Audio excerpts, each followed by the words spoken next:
Pada kesempatan ini, Dulur Ces akan mencoba memberi sedikit analisa kritikal pada pertandingan antara Master Nasional Jajang Nurjaman yang memegang buah putih melawan Sofan Nuramni yang memegang buah hitam.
Coy, kebalik coy.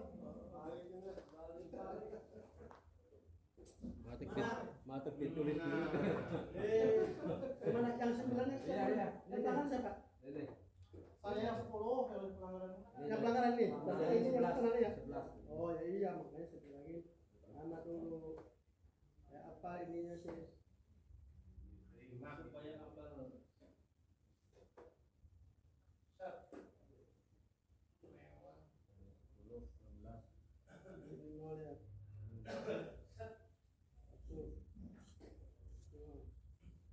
Kan?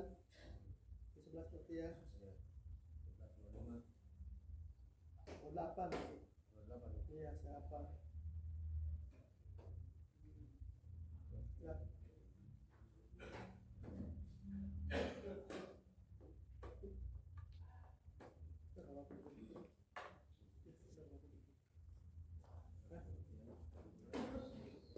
Nama 5 itu. Ya.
Halo dulur-dulur pecinta catur dimanapun berada. Pada kesempatan ini Dulur Chess akan mencoba memberi sedikit analisa kritikal pada pertandingan antara Master Nasional Jajang Nurjaman yang memegang buah putih melawan Sova Nuramni yang memegang buah hitam.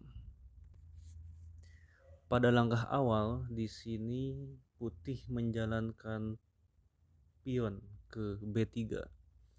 Ini merupakan langkah pembukaan serangan Larsen, di mana pada langkah-langkah selanjutnya Gajah Putih di B2 mengharapkan serangan ke jantung pertahanan dari Raja Hitam. Setelah langkah ketiga dari Putih, yaitu dorongan pion ke E3, di sini kita lihat sangat jelas bahwa Putih sangat menjaga petak diagonal hitam dengan menempatkan gajah di B2, pion di E3, pion di F4, dan kuda di F3. Langkah ke-16 di sini Putih menjalankan kuda ke C3, lalu Hitam menjawab dengan dorongan pion ke D4. Jika kita lihat, maka jawaban Hitam ini merupakan langkah inisiasi keunggulan dari buah putih. Kenapa? Karena tentu dengan begitu kuda di C3 dapat melompat ke petak E4 dan membantu perwira berat, yaitu menteri dan benteng putih yang sudah lebih dulu berada di sayap Raja Hitam. Di sini terlihat para perwira dari putih, yaitu kuda, menteri, dan benteng sudah siap-siap untuk menusuk pertahanan dari Raja Hitam. Jika kita lihat langkah kuda ke E4 ini pada indikator diagram engine memperlihatkan bahwa posisi putih itu lebih unggul daripada hitam. Hitam menjawab dengan memakan pion di E3, lalu putih membalas dengan memakan pion di E3, dan kita lihat jawaban hitam di sini adalah memakan pion gratis di D3 oleh menteri. Kemudian di sini putih memakan gajah di G5 menggunakan kuda. Kuda dimakan oleh pion dan pion dimakan oleh menteri. Lalu hitam melangkahkan menterinya ke F5 mencari peraduan. Namun di sini putih memilih untuk menghindari peraduan dengan melangkahkan menteri ke H6 sesuai dengan rekomendasi dari engine. Langkah tersebut dinilai sangat tepat karena dalam hal ini putih berada dalam posisi yang sangat aktif dan mengancam raja dari hitam. Langkah selanjutnya adalah gajah ke D7. Lalu di sini putih melangkahkan benteng ke F1 mengancam menteri. Jika kita lihat posisi hitam pada saat ini berada dalam kondisi yang sangat mencekam, maka di sini coba kita lihat jika kita pindahkan menteri ke H5, maka hal itu jelas akan menjadi keunggulan dari putih karena ketika kita makan menteri di H5,